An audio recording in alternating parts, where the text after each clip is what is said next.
If you, for example, choose the wrong kick for the wrong bass line, it's just not cohesive. There's specific sounds which sound cohesive with each other, and you just have to try out what kind of bass sounds good. In this video, you're gonna find out how to mix your low end from your tech house tracks properly. I'm gonna go through the step-by-step process how you can make your tech house track low end sound way more professional. I had to struggle myself as well. In the beginning, when I started producing music, my bass line just sounded way too weak. It just didn't sound as pleasing as I wanted to be. At the end of the day, I just wanted it to sound like the music which comes out of club systems, and I was just frustrated by like not having the same sound, not sounding the same, not being mixed the same way, not having the same sounds. And I'm going to teach you in this video the few techniques how I did it. I produced this track which is called I Want It. It's not released yet.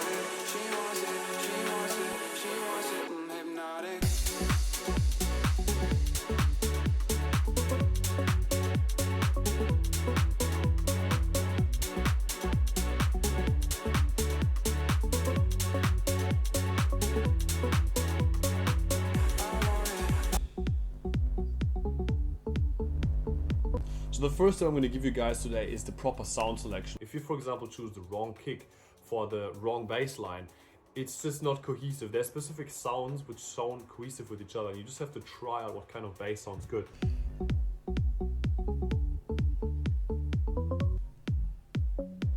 And the reason why this one sounded so good is because this is a very clicky kick, okay? But also the low end information of the kick is really like, it's really dense. And this one, I divided this bass into 3 layers, okay? You don't have to do like that. There's also ways to just use 1 layer or use 2 layers. It depends on the sample you're using and depends on the preset you're using as well.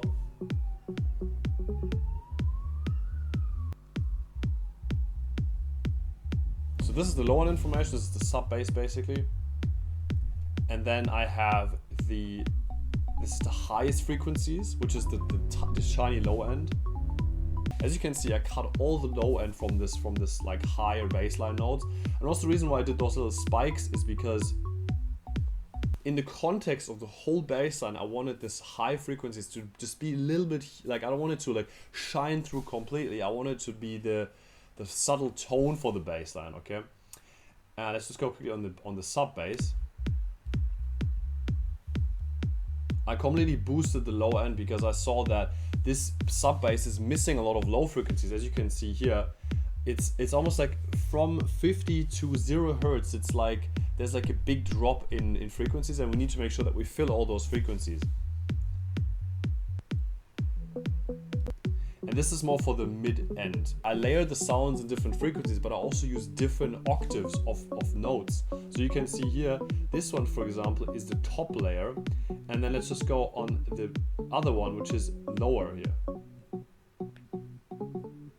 I use different, like I duplicated the notes and put them 1 octave on top of it. Let's just see what the difference is. If we take those, it's basically a layer of the same bassline. Let's just take away 1 of them and see what the difference is. There's like something missing now in the middle. Let's take out the low.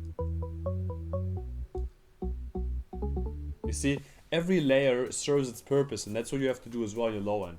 So the second tip is how to make your low end sound more professional is to cut away all the low frequencies from instruments which have nothing to do with the low end. Those vocals here, they don't need low frequencies. So you can cut away all those low frequencies around. Like definitely nothing should be under 100 hertz because that's just low information what we don't need from the vocals, like for example this. You can hear? You don't need this kind of stuff. So you cut it to like, I would say 150, something like this. Guys, I have big news. I have 2 more tracks coming out in the next 14 days. Unidad is coming out on the 30th of August, and Having a Good Time is coming out on the 5th of September. Definitely make sure you check them out. Really good tracks. I really enjoy them. And even more. Just don't cut too much because we want to make sure that there's still enough information. We don't want to cut away the most important frequencies from those. And then we also cut away all the frequencies from like reverbs and stuff, low frequencies from reverbs. For example, this is the drum reverb channel.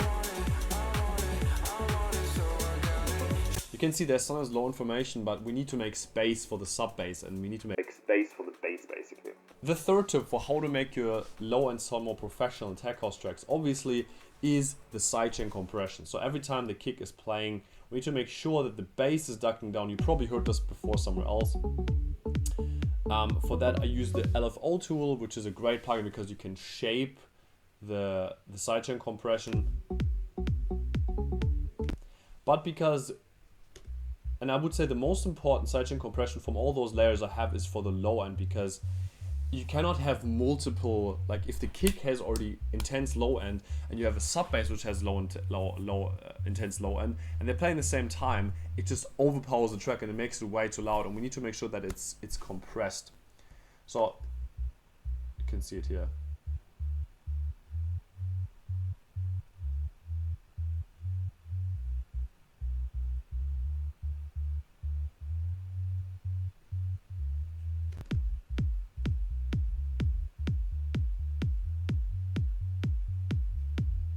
Don't do it like this, obviously, but this should do it. Make sure you like this video and subscribe to my channel to not miss on any tech house production tutorials, and go on the link in the description because there's my Spotify link. Make sure you check out my music. I'm releasing a lot of new tracks there, and this is going to be really nice. I'm really excited for this. A secret tip I have for you as well here is to go on the master channel and put a low pass filter on the master channel, so you can hear the low end of your track. You can hear if, for example, the sub bass is way too loud in comparison to the kick, and you can then reference this with another professional already released track and compare if like the bass is too loud, of the kick is too loud. Like, it's an easy tool, a low pass filter on the master channel to basically get the balances right. Let's get it like this. The fourth tip how to get your low end sound more professional is to use proper saturation and compression. So what I did here for the sub bass, especially because I realized that I want the sub bass by itself sounds pretty, I would say, boring. Without any plugins, it sounds like this. It's like, it's weak. But with the decapitator, which is a saturation tool, it adds frequencies, it adds harmonics to the bass line, which makes it sound more wider. Make sure as well you put the output gain to the same as it was before. You don't want it to make it louder, you want it just to make it seem louder, okay? Obviously then the LFO tool, which is the sidechain compression, and usually as well I use a compressor, because we want to make sure that the bass is compressed as much as we can, but we don't want to change the sound a lot. Let's just look here. For example, I use a Kotelnikov 2, which is a free compressor as well. I can definitely recommend this. We want to also make sure that the track we're producing sounds as loud as possible. And if we don't use compressors for things like plucks has like a very, they have high transients, same as probably hi-hats. We need to definitely make sure that you use compressors for those things to make the level even, and then to make it possible that the track is loud enough. Otherwise the track is not going to be loud enough. And also for the highs, I used here as well. I even used here the OTT, which is like, it makes specific frequencies stand out, but I just a little bit.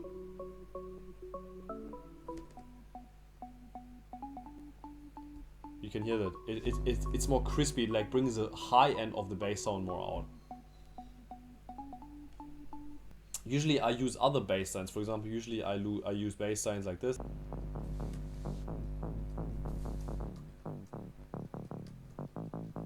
Because that's like more typical for tech house tracks, which is usually like a square and a saw wave, or a saw wave and a sine wave. But again, that depends on track to track. This track definitely needed an organ bass because